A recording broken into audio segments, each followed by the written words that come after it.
సభకి నమస్కారం. వేదిక మీద ఉన్న పెద్దలు అంటే కసిరెడ్డి వెంకరెడ్డి గారు, శివారెడ్డి గారు ఇద్దరు నాకు ప్రత్యక్ష గురువు. ఆర్ట్స్ కాలేజీలో చదువు సందర్భంలో పాఠాలు వింటూ ఇక్కడ రావడం జరిగింది. రవి గుర్తున్న విషయం ఏంటంటే వారితో గుర్తుపెట్టుకోవాలంత సాహిత్య విద్యార్థిని నేను కాదు. అందుకే వాళ్ళు ఇప్పుడు గుర్తు చేసుకుంటే నా ప్లేస్ వాళ్ళకి కనపడే అవకాశం ఏమి లేదు. ఎందుకంటే చివరి బెంచ్లో కూర్చునే వాళ్ళు మీ పాటలు వినేవాళ్ళు. ఇంకో గమ్మత్తు విషయం ఏంటంటే మీరు బోధించే వ్యాఖ్యలో మొదటి మార్కు నాదే. అదే ఒక అంటే అక్కడ నుంచి ప్రయాణం సాగుతూ ఉంది. సో అలాంటి గురువుల మధ్యలో ఈరోజు ఈ కార్యక్రమం రావడం అనేది నేను చాలా అదృష్టంగా భావిస్తూ ఉన్నా. గొప్ప విషయం ఏంటంటే కసిరెడ్డి గారి ప్రభావం చాలా ఎక్కువ ఉంటుంది. అంటే సార్కి అప్పుడే నీకు తెలియకపోవచ్చు, కానీ ఈ లాడ్జిని కొన్నప్పుడు కూడా సార్ గుర్తించాను కొన్నాను. సో ఈ రోజు నేను మీటింగ్ వస్తున్నానంటే సార్ వస్తానని తెలుసు కనుక సార్తో పాటు చేసుకోవచ్చు అని చెప్పి ఈ లాడ్జ్ చేసుకొచ్చిన ఇప్పుడు చేరేది. సో నేను మామూలు చాలాసార్లు చెప్పేవాడిని. అంటే ప్రభావం అట్లా ఉంటుంది మన మీద. అంటే మనకు గురువులు ఇచ్చే ప్రభావం చాలా గొప్పగా అని చెప్పడానికి ఉదాహరణ చెప్తామని. సో అలాంటి గురువుల మధ్యలో ఈ సభ జరగడం. సో వారికి మన అశ్వరావు గారు తాను రాసిన పుస్తకాన్ని ఈరోజు గురువు గారికి అందించడం, దానికి సూర్యమూర్తి గారు, మా రవి, గంగాధర్, ఇతర మిత్రులందరూ రావడం చాలా సంతోషంగా ఉంది. అంటే కరీంనగర్ అంతా ఇక్కడే ఉంది. మళ్ళీ కరీంనగర్కి మీరు హైదరాబాద్ తీసుకొచ్చారు. దానికి శివారెడ్డి గారు ప్రధాన కారకులు అయితే ఈవిడ ఇంకొక ఉపకారకులాగా అయిపోయారు. సో మా ఇద్దరు కొత్త కరీంనగర్ ఇక్కడ తరలి వచ్చింది. తెలంగాణ సాహస పరిషత్ని మరి చెన్నై గారు, శివారెడ్డి గారి ఇద్దరు కూడా కృష్ణార్జున మాదిరి నడిపిస్తూ ఉన్నారు. నిజంగా ఎలాంటి అంటే చాలామంది కవులు రాసిన మంది కనిపించేది ఒక బేస్గా కనిపిస్తుంది. మరి ఒకరికి పోయిన తర్వాత అవి ఇంకొక మాట్లాడే పరిస్థితి చూస్తూ ఉంటాం. కానీ చెన్నై గారు, శివారెడ్డి గారు చూస్తూ ఉంటే ముఖ్య అంతరంగాలు కలిసిన వ్యక్తులుగా ఒకరికొకరు తోడుగా ఈరోజు సారస్వత పరిషత్తు తిరిగి పునర్వైభవం సాధించినట్టుగా కనిపిస్తూ ఉంటుంది. మనకి చాలా గొప్పగా ఈరోజు ఈ తెలుగు రాష్ట్రాల్లో వారి కార్యక్రమం జరుగుతూ ఉంది. సో వారి ఇద్దరికి కూడా నేను చేతులతో నమస్కారం చేస్తూ ఉన్నాను. సో ఇలాంటి గొప్ప సభలో పాల్గొనే అదృష్టం నాకు దక్కుతూ ఉంది. సో నాకు అదృష్టవశాత్తు ఏంటి అంటే ఇలాంటి గురువులు నాకు చూడదు అది దొరుకుతూ ఉన్నారు. సో నేను ఈనాడు అయిపోయిన తర్వాత అంటే నేను ఆర్ట్స్ కాలేజ్ అయిపోయిన తర్వాత ఈనాడు జర్నల్ స్కూల్కి వెళ్ళాను. అక్కడ బుధరాజు రాధాకృష్ణ గారు మా గురువు గారు. సో బుధరాజు రాధాకృష్ణ గారు, మా లక్ష్మణరావు గారు ఇద్దరు ఒకేరకంగా కనిపిస్తూ ఉంటారు. అంటే అన్ని రంగాలు విస్తరించిన ఒక ప్రజ్ఞాని. సో ఏదో ఒక రంగానికి మాత్రమే పరిమితం కాకుండా అన్ని రంగాల యొక్క వారి చూపు ఉంటుంది, అపరిమిత జ్ఞానం ఉంటుంది. సో అట్లాంటి వ్యక్తులు దొరకడం చాలా అదృష్టం. సో ఈ యొక్క ప్రతిభ అంతా కూడా మీకు ప్రతాపరెడ్డి గారి దగ్గర ఉంటుంది. ప్రతాపరెడ్డి గారు కూడా ఏదో ఒక చెట్లు బంధించలేము మనం. సో ఆయన ఈ కార్యక్రమం చేస్తారని చెప్పలేము. సో అన్ని కార్యక్రమాల్లో వారి యొక్క ప్రతిభ అమోఘమైన ప్రతిభను చూస్తూ ఉంటాం. సో అట్లా అంటే ఇంకొక మనం చేసుకోవాల్సిన గొప్ప విషయం ఏంటంటే వేదిక మీద వీళ్ళందరూ ఈ ముగ్గురు పెద్ద మనుషులు ఉన్నారు. ఒకసారి మీరు ఇద్దరేమో 80 దాటినట్టున్నారు, ఇంకా ఈసారి 80 దగ్గర ఉన్నారు. సో ఈ వయసుకు వచ్చేసరికి మన పరిస్థితి ఎలా ఉంటుందో మనం ఆలోచించుకున్నాం. సో మన 50 దాటంగానే కాళ్ళ నొప్పులు, మొక్కల నొప్పులు, అదేదో మీ పేరునే మర్చిపోయినా అని చెప్తా ఉంటాం. నాకు సార్ 53 అని చెప్తా ఉంటే సార్ పక్కన చెప్తున్నాడు 52 అని చెప్తున్నాడు. చూడండి అంటే ఎంత అమోఘమైన జ్ఞాపక శక్తి. అంటే వయసు పెరిగిన కొద్దీ ఫస్ట్ అందరూ ఏమంటారంటే శరీరం మందగిస్తుంది, బుద్ధి ఇంకా మందగిస్తుంది అని చెప్పి అందరూ చెప్తా ఉంటారు. అంటే అదొక నెంబర్ మాత్రమే, వయసు అనేది ఒక నెంబర్ మాత్రమే అని చెప్పడానికి ఇక్కడ కూర్చున్న త్రిమూర్తులు మనకు పెద్ద ఉదాహరణ. సో లక్ష్మణరావు గారు మనం ప్రతిసారి చూస్తూ ఉంటాం. సో ఏ టాపిక్ తీసినా కడిగిన సార్ మాకు ఒక వారు నడిచే గ్రంథాలయం అంటారు. సో మాకు వీరు, నరేంద్ర భాస్కర్ గారు, మలేశ్వరి గారు ఒక 3 స్తంభాలు మాకు కనిపిస్తూ ఉంటాయి.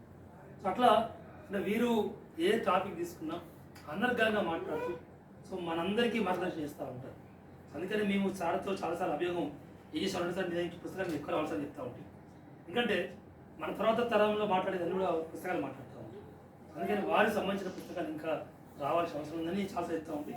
ఈ మధ్య సార్ కొంచెం స్పీడ్ అనుకున్నట్టు కొన్ని పుస్తకాలు వస్తూ ఉన్నాయి ఈ మధ్యకాలంలో. ఈ మధ్య 3 పుస్తకాలు అది రావడం జరిగింది. సో ఇంకా అంటే పుస్తకాలు సార్ నుంచి రావాల్సిన అవసరం తప్పకుండా ఉంది. ఇంకొక విషయం, గొప్ప విషయం ఏంటంటే వీళ్ళ జీవిత చరిత్రలో రావాల్సిన అవసరం ఉంది. వీళ్ళ జీవిత చరిత్ర వచ్చిందంటే ఒక సాహిత్య చరిత్ర వచ్చినట్టే. ఎందుకంటే ఈ నడుస్తున్న చరిత్రలో సో మనం మూలాలు మర్చిపోయే పరిస్థితి వస్తూ ఉంది. ఇంకా తిరిగి మూలాలకు వెళ్ళాలంటే అంటే గొప్ప వాళ్ళ సాక్ష్యాలను దొరకడం ఒక అదృష్టం. ఆ గొప్ప వాళ్ళ పుస్తకాలు చదివితే కూడా మనకు ఆ మార్గంలో పోయే అవకాశం వస్తుందని చెప్పి నేను భావిస్తాను. అందుకే ఇద్దరు ముగ్గురు కూడా ప్రతిసారి రిక్వెస్ట్ చేస్తూ ఉన్నా, మీ జీవిత చరిత్ర వైపు కూడా మీ ఫ్యాన్స్ అని చెప్పి నేను కోరుతా ఉన్నా. మా రవికేతలు కనిపిస్తూ ఉంది, ఇది ఒక పుస్తకావిష్కరణ సభలుగా లేదు, అని మనసులో ఒక కార్యశాల జరుగుతూ ఉంది.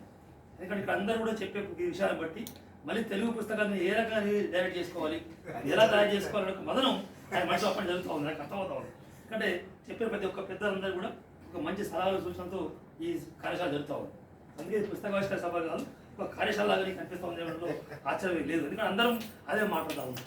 ఎందుకంటే భాష బతుకుతూనే సంస్కృతి బతుకుతుంది. ఈ రెండు ఒకదానికి ఒకటి పరస్పర ఆధీనాలు, పరస్పర ఆశ్రిత. సో కల్చర్ లేకుండా లాంగ్వేజ్ ఉండదు, లాంగ్వేజ్ లేకుండా కల్చర్ ఉండదు. సో ఏదో ఒకటి నశించిపోతూ ఉంటే ఆటోమేటిక్గా రెండోది కూడా నశించిపోతూ ఉంటుంది.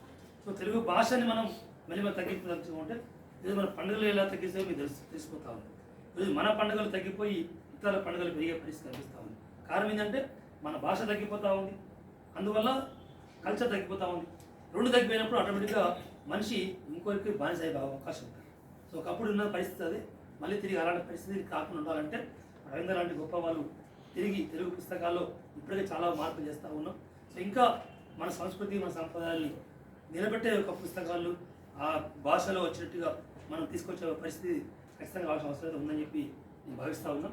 సో ఇంత అంటే రెండింటిని సమన్వయం చేసుకుంటూ మనం ముందుకెళ్లాల్సిందిగా నేను మిత్రుడు సూచిస్తూ ఉన్నాను. సో ఇంత చక్కటి మరి అంటే ప్రతి మనిషిని చూసే పద్ధతి బట్టే మనకు దృక్కోణం ఉంటుంది.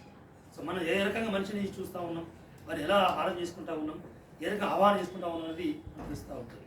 అట్లా కట్టమంచి రామలింగారెడ్డి గారి తిక్కలను ఇంకో రకం చూస్తే సారి ఇంకో రకం చూస్తూ ఉంటారు.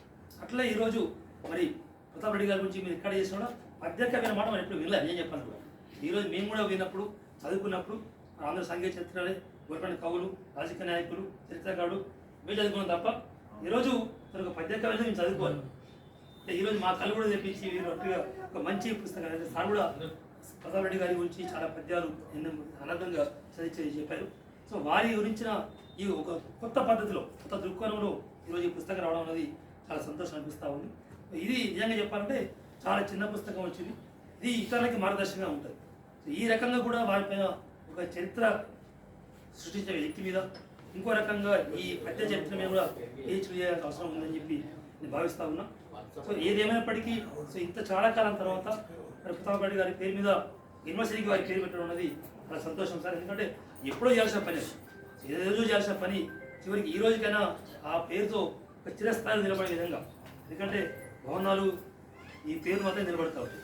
సో వారు రాసిన పుస్తకాలు అంటే యంగ్ జనరేషన్, సో ఇంకా వచ్చే పిల్లలు, సో వారి గురించి తెలుసుకునే పరిస్థితి తగ్గిపోతా ఉంది కాలక్రమేణా. ఎందుకంటే పుస్తకాలు చదవడం తగ్గిపోతా ఉంది.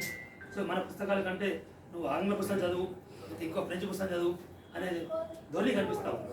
అలాంటప్పుడు ఒక పేరు అక్కడ చూసినప్పుడు అరే మానవుడు ఎవరు అని ఒక జిజ్ఞాస కలుగుతుంది.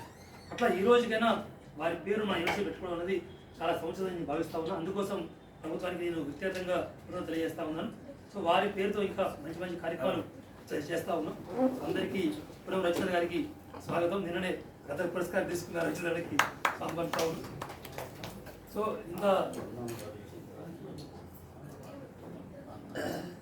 ఇంత చక్కటి కార్యక్రమం చేసి మరి ఈరోజు హైదరాబాద్లో మా అందరి సౌలభ్యం కోసం ఈరోజు హైదరాబాద్ కార్యక్రమం నిర్వహిస్తున్నటువంటి జాతీయ సాహిత్య పరిషత్ కరీంనగర్ శాఖ అధ్యక్షులు మా రవీందర్ గారికి, సుధామూర్తి గారికి అందరికీ కూడా హృదయపూర్వకంగా ధన్యవాదాలు. జై